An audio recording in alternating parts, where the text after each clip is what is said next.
Well, I had a bunch of articles up here, and I had some questions for you, so let me get to those. Sure. Um, I looked through the paper that you prepared about the coup, and it had some general language about you don't want a coup. Now, uh, uh, the last report was that uh, uh, Aung San Suu Kyi had been arrested and held. Who else has been arrested besides her? Some of the government ministers? Do you have any idea? I guess President of Right. Myanmar and many minister and many regional chief minister were Well, arrested. many, what do you think? 60, 100, 200, 1,000? So far, I see some people post is about 20 20 or so. or Okay. 20, something like that. When there was a coup in Turkey, I think that was the most recent coup, there were thousands, tens of thousands of people arrested. So compared to that coup, this is a very small coup. There have been television station has stopped broadcasting. I guess the first question to see is who is behind this. Apparently, a week ago, the military leaders were meeting with China and with Russia. Yep. So, what is the involvement of the Chinese in this, do you think?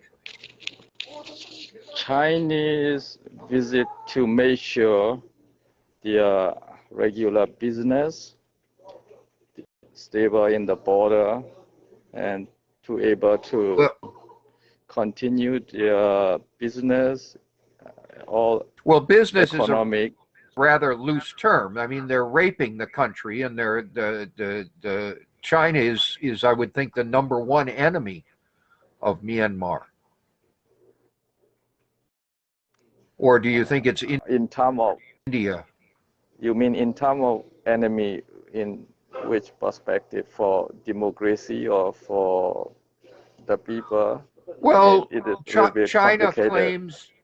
China claims Myanmar as its sovereign territory, the same as Tibet, the same as East Turkestan, the same as Korea. So the United States does not want to occupy Myanmar. I don't think Russia wants to either. I don't think Australia does. There could be a question about India, but I don't think India is as much of a threat as China is. So I think the #1 question is, what is China's opinion? Is China behind this coup or not? You mean the most potential dangerous enemy? You mean the most potential dangerous enemy is China compared to any other country, right? In that context, is true. China is the most potential to intervene Burma, and they used to do border conflict with Burma. So they've been building casinos there. They've been doing a lot of mining of gems, opium and drugs, and they've been taking the timber, cutting the resources, and they've been buying up land. I think they own half of Mandalay, so I guess the question is, are the Chinese supporting this coup? I haven't heard. As usual, China may not directly intervene, right? it may be uh, not directly responsible, but China is the most the main issue in terms of reform by the government and the military. Before they do anything, they first test Chinese opinion. That is true. So military test Chinese opinion when the foreign minister visited. Myanmar government Suu Kyi government regularly diplomatic relation with Chinese and regular meeting with Chinese foreign minister. That is a legitimate way of doing. But the way military tested China is whether China will disagree or any obstacle if they are doing coup d'etat. But military found China doesn't care whether military government or democratic government, so they are as long as confident they get what they want. to coup. Yeah, they are confident to coup because China won't bother for them. Get what they want. Well, I guess the big issue is the what's going on in the Rakhine State.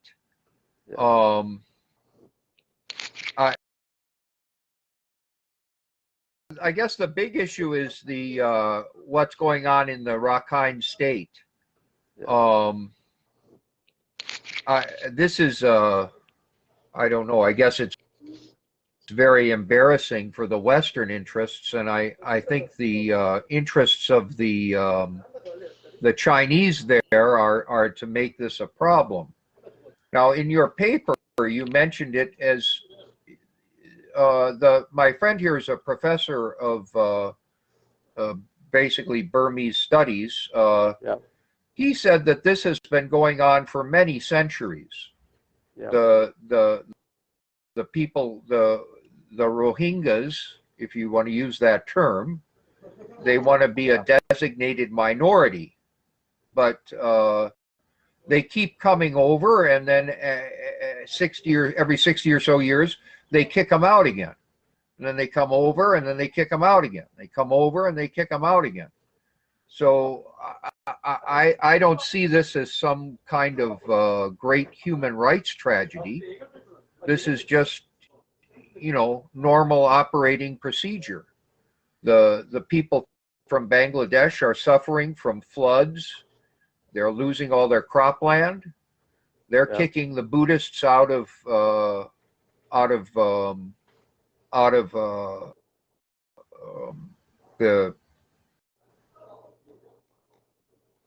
what do you call it? It's called Bangladesh now, but that historic Buddhist area. You mean Nepal? No, not Nepal. No, I mean Bangladesh. I forget the old name for that area, but that's always been a big center for Buddhism. You mean Bihar, Bengal, West Bengal in India? No, I mean in Bangladesh. Myanmar, inside Myanmar or inside which Bangladesh? Bangladesh is not that many Buddhists, I guess. Traditionally, it is. If you go back a few hundred years, that was a big center for Buddhism, and there's there are still Buddhists in Bangladesh, but they're not treated well there. In Chittagong or Cox's Bazar? Chittagong, yes. That is hill area, yes. There are a lot of Buddhists. So their land is being taken away because basically Bangladesh is flooding. The sea level is rising. Yes. So all of the rice fields get salinated. Once the sea level rises and the salt water pours in, you can't make it farmland again. Yeah. The salt water ruins it. It just has to raise once, and boom, it's dead. So this is a ongoing problem, in Bangladesh, so people go over to Myanmar, and then the Myanmarese kick them out. I don't know why in the media it's portrayed as some kind of the Buddhists hate the Muslims. The Muslims don't like the Buddhists, and the Buddhists don't like the Muslims. That's true. But this is not some great humanitarian crisis. I mean, it's a humanitarian crisis because of the ecology, and the Rakhine people want to become part of Myanmar, and Myanmar doesn't want them to become. I mean, there are very complicated issue about Rohingya and Rakhine State in Myanmar. Firstly, it may be not necessary the coup d'etat is cause of the Rohingya or Rakhine issue. Yeah, I would think it has more to do with that, but in terms of how the United States perceives it, especially the Democratic Party, the party of Joe Biden, they're pretending this is some kind of great human rights issue. So they're going to boycott the Myanmar economy. Of course, that is not good for Myanmar, and that's good for China. Because Rohingya issue, neither democratic government or military regime concerned about them. All of them deny. So the coup d'etat not necessarily based on the Rohingya issue, the military take over from democratic government. There are something military disagree with their status under democratic government issue, and they are not satisfied about their status.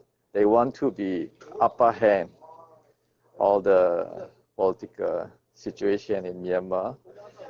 There was a long bad history about Myanmar military issue. We have a big cancer disease in the military, because since independence, we got a disease in military. They will not the virus will be, not go away. The cancer is very deep inside in the country. Well, after 5 or 10 years, the disease will be appear like that, all the time. During UNU government, after 10 years, military coup d'etat. And well, you think of the structure of the Burmese state prior to the British.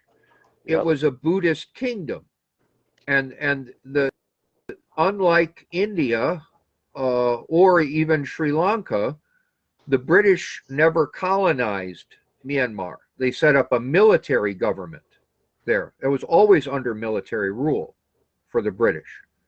So India had the tradition of a colonial government, which then they could transition to being an indigenous government. But Burma never had that experience. They were under a military government from the British. You understand? Yep. I mean, British initiated the military, but before mature enough, British has to left the country because the extreme Burmese regime, the Burmese group who are extremists, they don't want British present in the country, so they, as long as there is chance, they try to kick out British. So well, the Japanese didn't want the British in the country. Of course, the Burmese didn't want the British in the country because otherwise, but they lost the war. You know. I mean, after Japanese left, British come again, to build up Burmese military. They agree for 5 years, 10 years, something like that. They have agreement. But after independence, British supposed to stay for certain years for implement the agreement. But even that agreement, the military group, extreme group, doesn't want to keep them long until finish of the agreement. They eagerly want to kick out. That is the behavior of military from the beginning. So British could not provide proper assistance, proper training. That immature military started. There is very bad history of military in Burma. That made the country till today mature, uneducated, poor skill, and unprofessional military keep going until now. It's always happened because that virus is already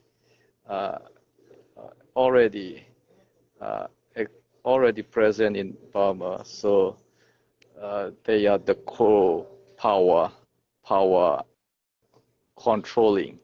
So they never aware about civilian government. They never willing to obey civilian government, and they never want to change or improve their military into professional military and very disciplined military, similar to any democratic country military. Even Chinese military is more disciplined than Burmese military. That's what Burmese military has big cancer, I mean, because they don't have proper military institution. They don't know how to respect human value. They don't know what is the military duty, military standard. They are just like gang, with weapon. They want to point anybody in their territory. That virus is still in Burma, so that is big problem. It will be keep going on, this virus in Burma. Well, I think, yeah, the best bet for Burma is a military government. I think, yeah, the best bet for Burma is a military government. It really doesn't have any other structure. If you look at what is Aung San Suu Kyi, she's not democratic. She's a dynastic leader, and she's not exactly a Buddhist king, a Chakravarti, but she's the closest thing to have it. It's kind of like the Gandhis in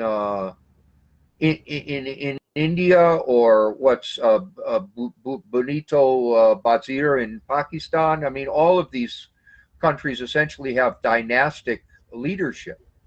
You could compare it to Thailand maybe, and the professionalism of the military there. But you've got influence from foreign sources mucking it up. You've got a big power from the United States.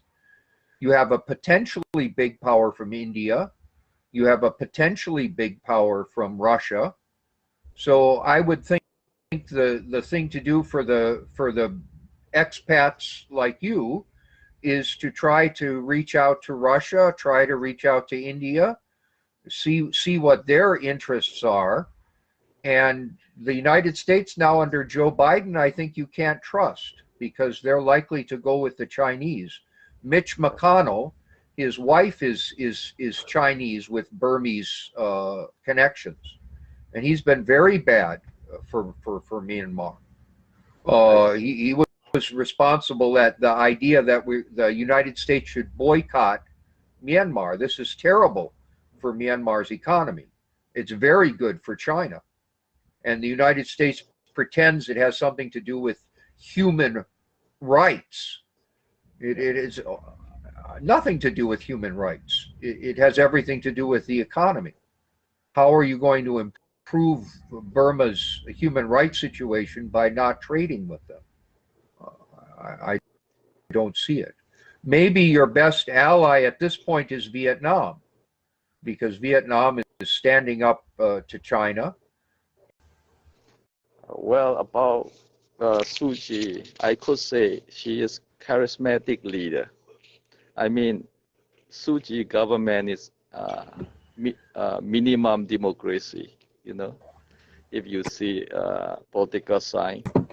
You're not going to have democracy there. You have I mean the Buddhist idea of kingship that you have. We can say, according to international system, her state is minimum democracy. She is a charismatic leader. She's a dynasty. That's why she's a dynasty. Her father, she's there because of her father. Yeah, it is also dynasty, but political sign they call is a charismatic leader, like that in France, Gorilla. He was very famous general. People vote him. People like him. She's like Aquino in the Philippines. No, she's the daughter of a martyred leader. So it's not charisma. I mean, she has charisma, of course. Otherwise, she wouldn't be there. But her main function is dynastic. It's not charismatic. I mean, people still like them, you know. The majority like that is called charismatic leader, you know. No, it's dynastic leader. She's a dynastic leader. She has charisma, of course. I agree. She's also dynasty leader, but also charismatic. Well, yeah. You know, like Gandhi. Yeah. Gandhi in India, they are dynasty, but they are charismatic leader. Well, you think of, I'm not thinking of Mahatma, I'm thinking of Rajiv Gandhi and what was her name? Sonia Gandhi. But the Buddhist idea of kingship, I think, is the most operative government model there. And in that model, you have the Chakravarti, of the wheel-turning emperor. So the emperor or the king is seen as a kind of incarnation of the Buddha, a divine king who does the right thing because he's enlightened. He studies the scriptures. He listens to the Buddhist monks, and this is the ideal. This is the model. So this is probably the most workable form of government in Burma because it has the longest history. But when the British came, they destroyed that. They completely destroyed it. But the Buddhist clergy, they reinvented themselves, and they became powerful again. So I think you have three. You've got dynasty, you've got military, and you've got Buddhist. You don't have democracy. You can say this a factor about political culture in Burma. I agree. Those are factor of political culture. Burmese culture is very democratic. I don't mean to say that it's not. Yeah, I think it's partly because of the Buddhist debating style. So when I was in Burma, you can feel it's very democratic. People understand and talk and think and react with each other. It's not like China, where everyone is living, in fear of a government that is definitely trying to kill any kind of democracy. So it's not anti-democratic, but democracy is a very weak word. That is called, in political science, we call it minimal democracy, because Western liberal democracy are more than that. Liberal democracy is more than that. Like India also still minimum democracy, or some people call electoral democracy. They just elected. Like Suu Kyi, people elected, people voted her. At least they did election.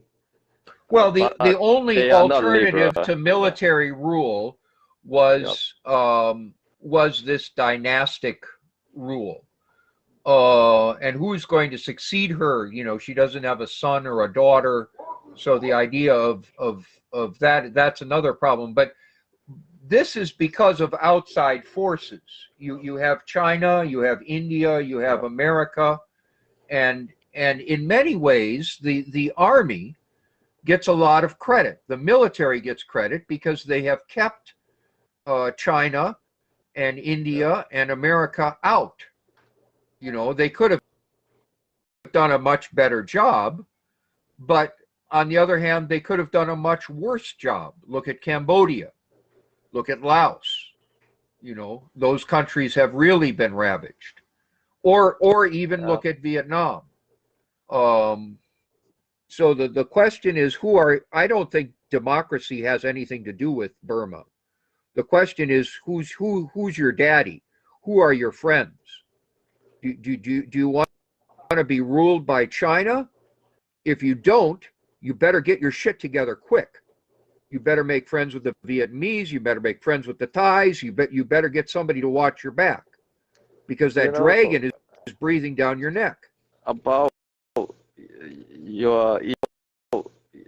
your question about father is there is no choice whether Burmese like or dislike. China is already stepfather, a kind of stepfather. The military. China is never your stepfather. China is your murderer. China is your assassin. China will kill you. You either kill that stepfather or you're going to be killed. There's no rapprochement. There's no living with the Chinese. You kill them or they kill you. Nobody can kill China. That is one sure. We cannot kill China. It is certain. India can kill China. No, I mean, it's not that easy. India has their own problem. Well, but that's the problem of Burma. You have to make friends with the Indians. You have to make friends with the Vietnamese and the Koreans to a certain extent, the Korean businessmen, not the Korean government now, because the Korean government now is the last election that the Koreans had. The Chinese rigged that election. The Chinese rigged the election in America. Yeah, China is very, very powerful and very dangerous. But at the same time, you have Japan, you have Australia that are willing to stand up to China. I mean, this diplomatic issue. Is correct, but I mean, the real changing is necessary. The main we need to change in Burma is the military. The military is your best friend. You have to work with the military. How can you replace them? Who can replace them? That is big problem. That's why I'm telling the main problem is military. They are not mature, not non-professional military. They are grabbing mature power. And they're more professional than anybody else. No. Political standard, they are not mature. They are no discipline.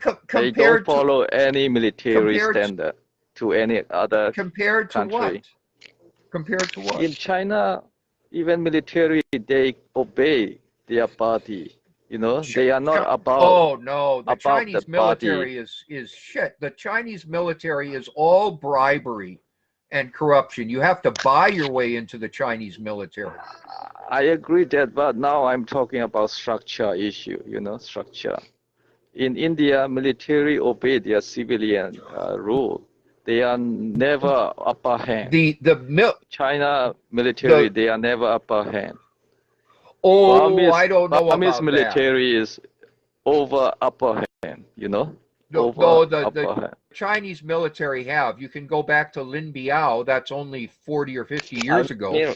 He tried to kill off Mao. No, even today, the Chinese military is a gamble. But you're right about India. India has a strict, from the British, culture that everybody in society respects the military, not because they're good with a gun, not because they're Hindustani or Jai Hind, but because they have a kind of a feeling of respect. They're like a Maha somebody, you know, they have a certain class status, like a Brahmin or something of old. So they're respected in that way. And that's not really powerful, but it's also powerful because it's a kind of soft power. It's a cultural power. And Myanmar has that to a certain degree also. It could be better, but Myanmar is being attacked by many forces. It's like Yemen. People want to destroy Myanmar. And look at Yemen. Yemen is being destroyed. It's quite possible. You know. Similarly, India too have insurgent. A lot of insurgent. Even China have insurgent, but it doesn't mean because of a lot of insurgent, the military standards should be gone. Even no, it doesn't mean they should be gone.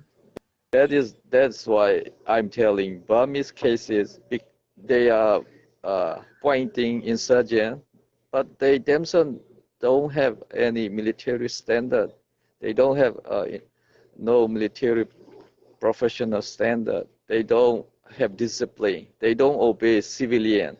They don't obey the political, the country structure. They don't care constitution. You know, they make their own constitution. Which means they themselves declare they are illegal. You know.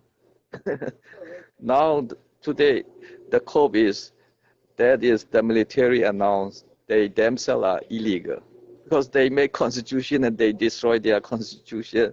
So it means they are announcing they are illegal themselves.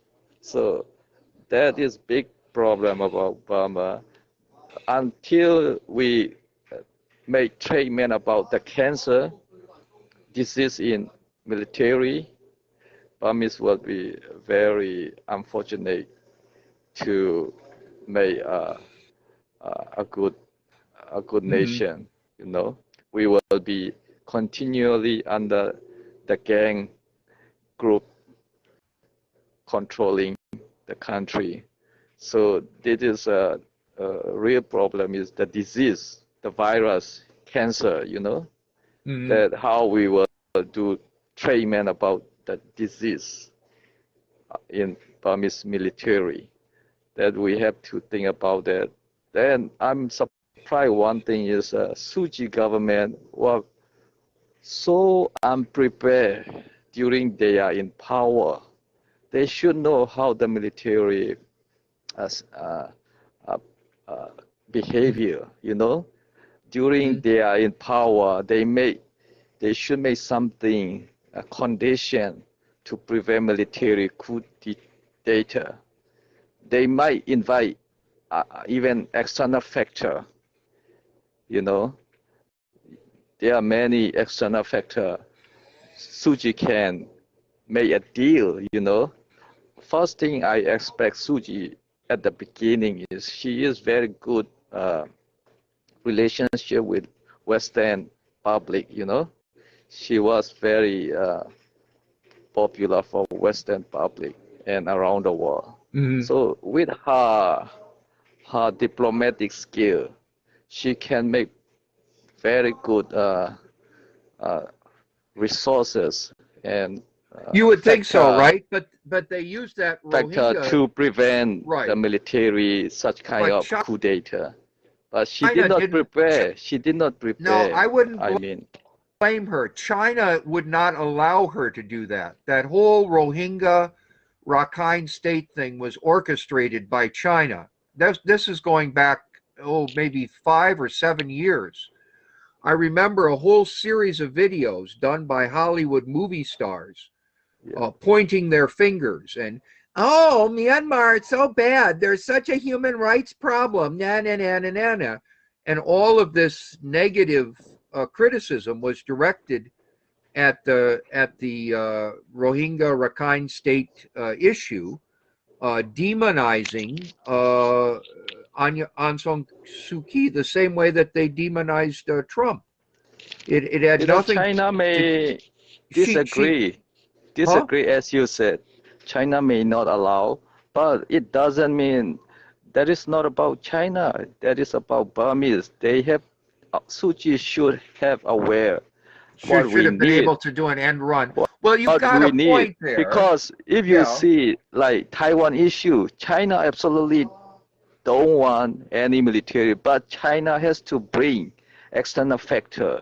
So the reality China can't do. Same in South Korea, Japan, external factor are there. China never agreed that. Why we have to be afraid about China for any objection? We have to do for our security, our protection. See, now that's the thing. Now Taiwan, you hit the nail on the head there.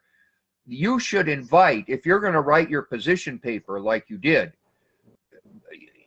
cut out most of it, because most of it's nonsense. The stuff about human rights and democracy and all that. You can say a few nice words, but that's not your point. You should make one point, and maybe a good point for an example would be, we want the Taiwanese government to come in and oversee the elections. We want to redo the elections, okay? The military says they were corrupt. So say, okay, maybe they were corrupt. Let's have another election. The military said they're going to do 1 year. That's not so bad, 1 year. So, but have the Taiwanese come in and oversee the election, or have the Vietnamese come in and oversee the election, or have the Australians come in and oversee the election. So you have to start using these crises as opportunities to build alliances with other countries. I mean, they do have international observer before. Talking about international observers. I'm talking about Taiwanese observers. Fuck that international bullshit. You need specific friends who have got your back. There's no such thing as an international observer. Everybody has a nationality. Yep, they may pretend to be international. Your idea is good. It should be done before Coup, before coup d'etat. I remember. Now it's too late to share this idea. It's happened. Something else can happen. I remember in Sri Lanka. Observing election, it is too late. Yeah. That's well, in should Sri be done Lanka, before they coup brought d'etat. in these international observers, and that's how Mahinda Rajapaksa got in, because they were not international observers. They all had a specific axe to grind. Now Sri Lanka's been carved up by the Chinese. They've got a naval port there. I still have friends in Sri Lanka. The Chinese are running amok there, and ruining the country. I'm surprised Suu Kyi government so unprepared for any military coup d'etat. I'm surprised. Well, like as you said, election observer, as you point out, that can be done before coup d'etat, and all options should be done before coup d'etat. Well, she has essentially a really power-sharing agreement with the military government. She was never the president there. She was always in a power-sharing agreement with the military. As you mentioned, they had 25% of the thing. Now, in your paper, you said one of the things you wanted to demand was that the military no longer keep 25%. I don't think that's realistic. Instead, you should recommend that they go to 30% or 33%. You have to let the military have a role in the government. No, I mean, for democracy, we don't need military interference. If military control, you're not going to have democracy. You're going to have dynastic rule. Then or it will you're be going to be military government. It will be military government. China. I mean, what my statement is about democracy. We are talking about democracy. No, if for democracy, those things are not included. Democracy isn't on the table. The question is, are you going to be run by the Chinese, or are you going to have some kind of government that means you're not being run by the Chinese? Whether that government is democratic or dynastic or military, it doesn't matter. The point is you're not being run by the Chinese. Those are your only two choices. China can run because military allow them, China to be their stepfather. So that context, China will be run the country. So if you're saying that If the we military are, is in bed with the Chinese, then you do have a problem with the military government. of But your problem course, still of isn't the course, military government. Your problem is China. I don't think so. But the military government has not historically been pro-Chinese. The military government thinks they're smart enough to No, outsmart the Chinese. maybe you don't know inside politics. No, That is something to deal with inside politics. Yeah. External diplomacy, military seem they are not pro-Chinese, but when we see internal, we know how military scare and they themselves allow them China to be step further. That we can see from the inside, but outside you cannot see military behavior. You can see only from inside. Then your last hope is the Buddhists then, which is about which is why they're trying to make the issue. Buddhists seem so bad. Well, it's not a social issue; it's a government issue. That is a political, social political factor. I agree that, but I mean,